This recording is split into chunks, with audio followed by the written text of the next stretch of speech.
All right, in 2016, Bernie Sanders created a movement within the Democrat Party that became a serious threat to their establishment. Sanders won several primary states over Hillary Clinton, and the party quickly aligned to neutralize the Bernie threat, with people like Debbie Wasserman Schultz emailing other party leaders looking for ways that they could destroy Bernie Sanders, who clearly had a better connection to their voters.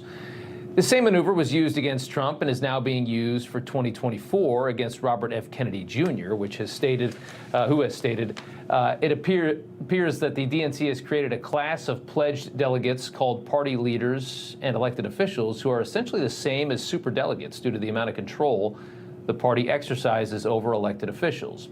This puts the DNC once again in the position of overturning the will of voters across the United States. The Kennedy campaign is also claiming the DNC failed to bring into compliance 10 states, Arizona, Alabama, Arkansas, Connecticut, Idaho, Kansas, Massachusetts, Nebraska, Vermont, and Washington for their own published delegate selection rules. In other words, missing the deadline of announcing that there is going to be a primary election.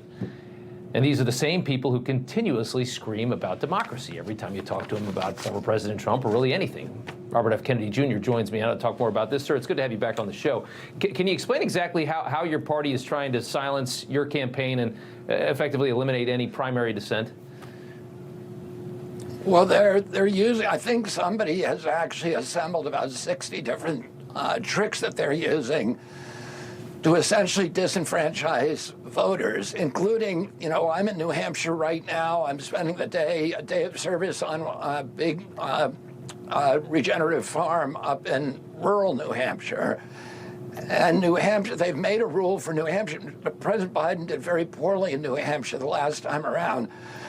So they have now altogether disenfranchised the voters of New Hampshire. They have a rule that any candidate who steps into New Hampshire, meaning me, that any delegate I win will go instead to President Biden. They've done the same thing effectively in Iowa. They've given themselves the power to do that. And now they're trying to do a rule in Georgia, which they're going to vote on this week, that says that any candidate who steps into New Hampshire that cannot win any delegate from Georgia. So all the voters in Georgia are going to be disenfranchised. My family in the Democratic Party spent most of the 1960s and the intervening 60 years making sure that people in Georgia had voting rights. And now the Democratic Party is removing wholesale the right to vote in its primary from the people of Georgia.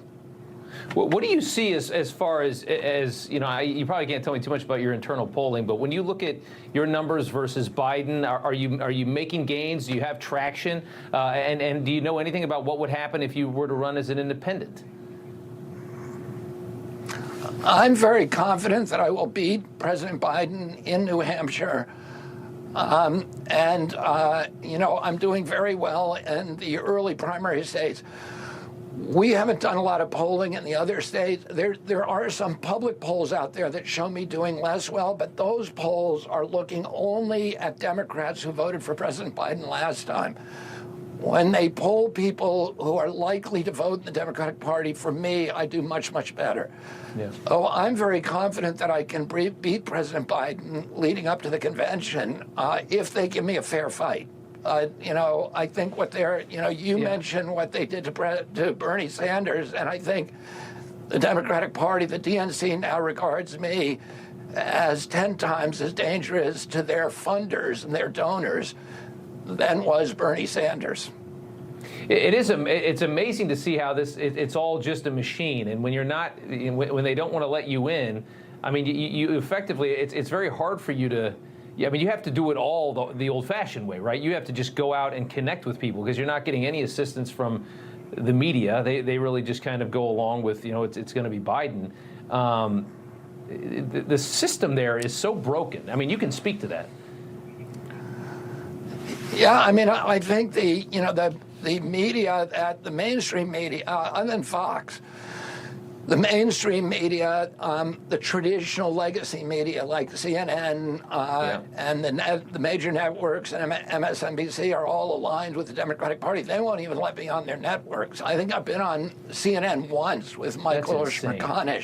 Yeah. But nobody else will talk to me on that, and it's an effective blackout, but we're still doing enormously well. I beat all the candidates in favorability polls, so I have a much, much higher favorability than anybody, and probably 20 points ahead of President Biden. And I believe that I will win if they give me a fair fight, that I'll win the nomination. Yeah, it's getting that fair fight is the hardest part. I really think that is the toughest part. But before you go, today's the 22nd anniversary of 9/11, as we all know. You're asking your supporters to participate in a National Day of Service and Remembrance by taking up projects in their local communities to commemorate 22 years ago. Tell us more about that. Yeah, we have over, I think, 100 projects around the country where I'm working on one today in New Hampshire. I'm working on a rural farm pulling weeds. We have 200 projects around the country with thousands and thousands of Kennedy volunteers. We've asked the Kennedy campaign to take this day off to remember the people who died in 9/11 and the service people, the thousands and thousands of service people who've died in the wars that grew out of 9/11, mainly unnecessary wars. And the last one just ended after 20 years, and we've asked them to take the day off, do something of service for our country.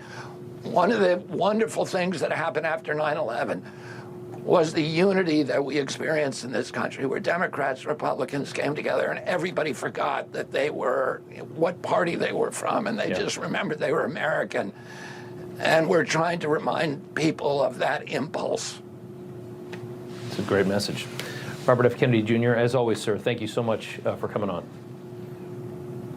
Thank you for having me, Rob.